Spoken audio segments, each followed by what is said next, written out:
Nous sommes en 2026, en pleine canicule, et voilà ce que je suis obligé de faire pour avoir de l'eau fraîche. Remplir des bouteilles à la fontaine publique dans le parc de la Villette. Là, ça fait plusieurs jours qu'on est sans eau froide. L'eau est vraiment pas potable du tout.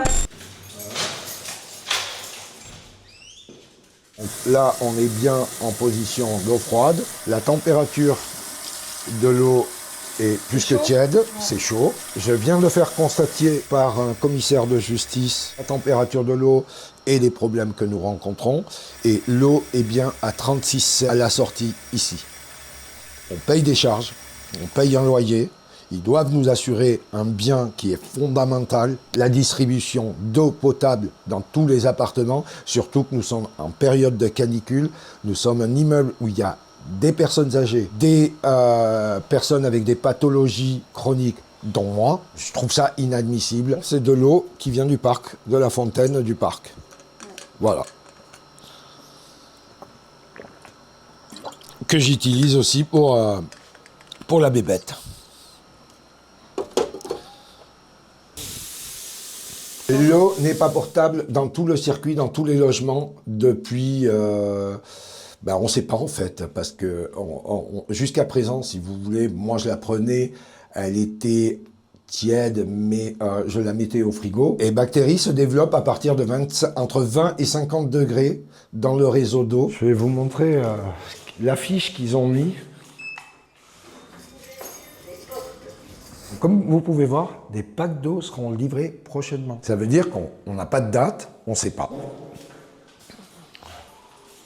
Là, ça fait plusieurs jours qu'on est sans eau froide.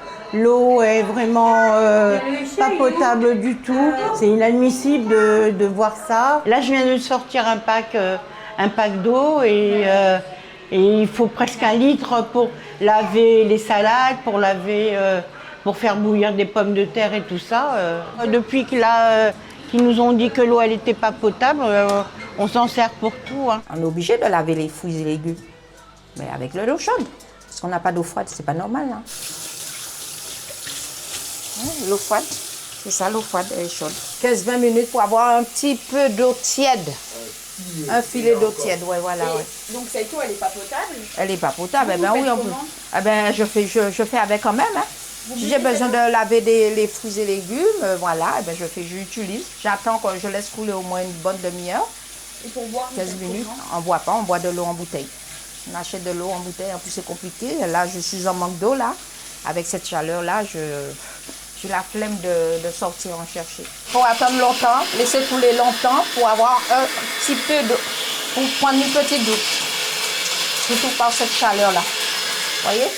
Tout l'eau chaude, tout l'eau qu'on perd là. On ne peut rien faire, on peut ni se rafraîchir, ni rafraîchir la petite. Vraiment absolument rien. Elle a quel âge? Elle a 4 mois. Et on utilise de l'eau de bouteille qu'on aura mis au frigo et après on mélange avec de l'eau tiède ou chaude. Sinon on ne peut pas la rafraîchir en fait. Et elle est brûlante. Donc le problème d'hydratation, d'ailleurs j'ai rendez-vous chez le médecin cet après-midi et on verra ce qu'elle me dit.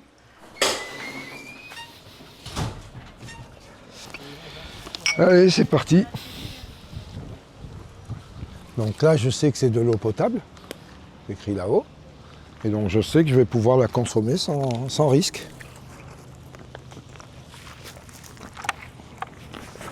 Alors, viens ici. Attends. Voilà.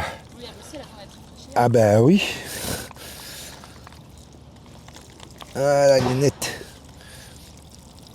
Voilà. Nous avons contacté le bailleur social de l'immeuble, Immobilier 3F, qui dit suivre la situation de très près. Il nous a indiqué qu'une entreprise s'est rendue sur place jeudi 25 juin et que des investigations sont en cours pour trouver l'origine du problème. Dans la journée du jeudi 25 juin, des packs d'eau ont été déposés devant la porte de chaque appartement.